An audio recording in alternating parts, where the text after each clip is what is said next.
Assalamu alaikum. Today on Nuran Academy, we're diving into the incredible story of Ibn Battuta. Some people learn about the world from the comfort of a library, surrounded by books and maps. But others have to walk it, to experience its every texture and turn for themselves. I want you to just imagine an age without planes, trains, or even halfway decent roads.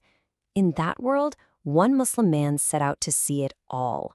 Not for conquest, not for wealth, but for the pure pursuit of knowledge. So, what was it that drove him? What was the engine behind this epic journey? At the heart of it all was a principle deeply, deeply embedded in his faith. The world wasn't just a place to live in, it was like a text to be read, a vast creation to be witnessed. His entire journey really can be seen as a direct response to this call, to travel, to observe, and to truly understand the signs of Allah spread across the earth. This was never tourism. This was a spiritual and an intellectual duty. Now, to really appreciate what he accomplished, we have to understand the world he stepped into. The 14th century was not a time of easy travel.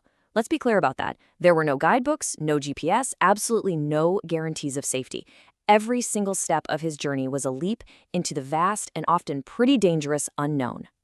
And the contrast here is just so powerful. On one hand, you have these immense physical barriers. The roads were treacherous, often controlled by bandits. Maps were fragmented and just unreliable. Venturing into a new culture meant facing completely unknown customs and potential dangers. Most people, and you can't blame them, never went far from home. But on the other hand, Ibn Battuta was powered by this incredible internal engine, a spiritual drive that saw way beyond those limits.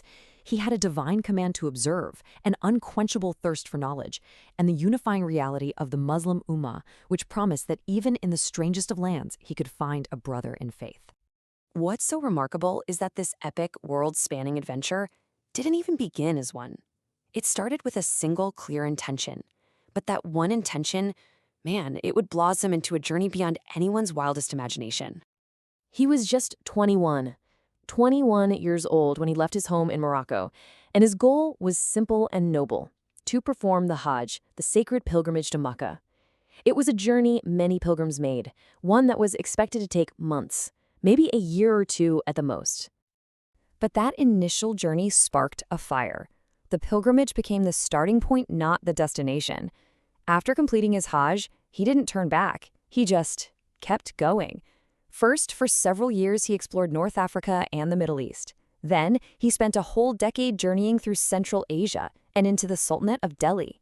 Still not satisfied, he pushed on for another decade, reaching the far lands of Southeast Asia and even China. Finally, after nearly 30 years on the road, he returned home, but only after traversing the vastness of sub-Saharan Africa. A trip that was supposed to take a few months had become the journey of a lifetime. He covered over 120,000 kilometers. Now, to put that into perspective for you, this was a distance that was completely unheard of at the time. It even surpassed the famed travels of his contemporary, Marco Polo. He didn't just see the Muslim world, he traversed nearly all of it. So you might be asking yourself, how did he sustain himself for 3 decades? It's essential to understand that Ibn Battuta wasn't just a wanderer. He was a professional, a scholar whose skills were in high demand pretty much everywhere he went. His journey was a working one.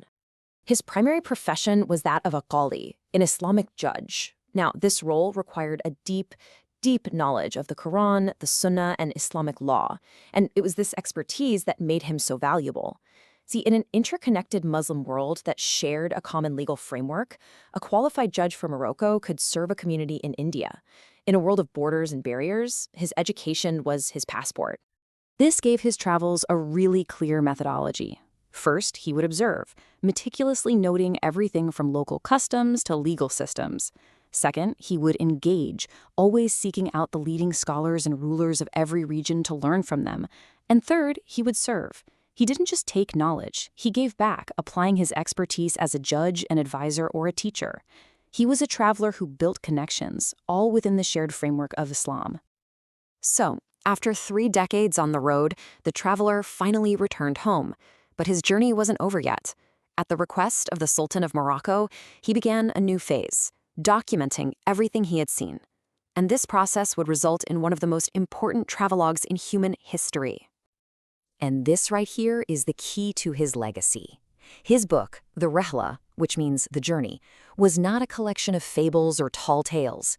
It was a detailed first-hand account, a rigorous documentation of the 14th century world, all seen through the eyes of a learned Muslim scholar.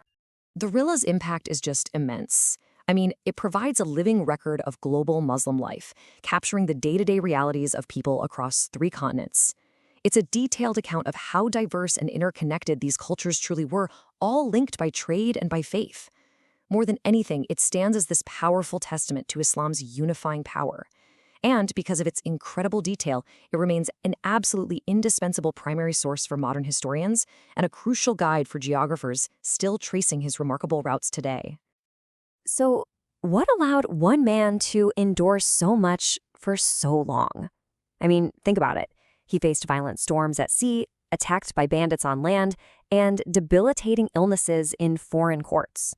What was the internal anchor that kept him steady through it all? This is the question that moves us from the physical journey to the spiritual one, because the answer isn't in a lack of fear, but in a faith that was greater than any fear he could possibly face. His resilience was built on the rock-solid foundations of tawakkul, a profound trust in Allah. Salam alayhim. What does that mean? It meant a deep conviction that Allah is the ultimate protector, and whatever happened to him was by His decree. It was the belief that the pursuit of knowledge, both sacred and worldly, was an endeavor worth any hardship. And it was the understanding that travel itself is a powerful spiritual tool, a way to humble the soul and recognize one's complete dependence on the Creator. And this was the ultimate transformation. His innate human curiosity, that desire to see, to learn, to understand, was elevated. It was channeled through his intention until it became a form of ibadah, a continuous 30-year act of worship. Every single step on the road, every new insight gained, became an act of devotion. Ibn Battuta mapped the known world by walking it, driven by a devotion to faith and to knowledge. His journey reminds us that the world is a classroom, and so we end with a question for you to reflect on. If he could cross the entire world with the tools of the 14th century, fueled by his quest for truth, where will your curiosity, in this age of limitless information, take you? If you benefited from this explainer, please support our work by subscribing and sharing it as a sadaqah. Presented and created by Neuron Studio.